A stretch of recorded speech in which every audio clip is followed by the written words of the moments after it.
किन्नो राज्येन गोविन्द किं भोगैर्जीवितेन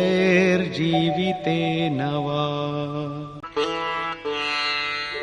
येषामर्थे काङ्क्षितं नो राज्यं भोगाः सुखानि च तैमेव स्थिता युद्धे प्राणांस् त्यक्त्वा धनानि च।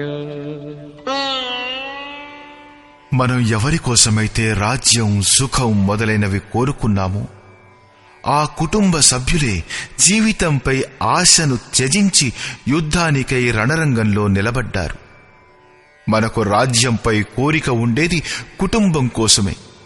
భోగాలు, సుఖాలు, ధనపిపాస స్వజనులు మరియు కుటుంబంతో కలిసి అనుభవించాలనే. కాని వీరందరూ ప్రాణాలపై ఆశను త్యజించి నిలబడ్డారు. అలాంటప్పుడు నాకు సుఖాలు, రాజ్యాలు, భోగాలు అక్కర్లేదు. ఇవన్నీ వీరి కోసమే నాకు అవసరమనిపించాయి. వీరే దూరం అయినప్పుడు నాకు వాటి అవసరం లేదు. పూరి గుడిసెలో ఉండేవాడు కూడా తన కుటుంబాన్ని, మిత్రులను, స్వజనులను చంపి ప్రపంచ సామ్రాజ్యాన్ని స్వీకరించడు. అర్జునుడు కూడా ఇదే అంటాడు. మనకు భోగాలు అంటే ఇష్టం, విజయం అంటే ఇష్టం. కాని ఎవరి కోసం? వారే లేనప్పుడు ఈ భోగాల వలన ప్రయోజనం ఏమిటి? ఈ యుద్ధంలో ఎవరిని చంపాలి? నా వారినే కదా.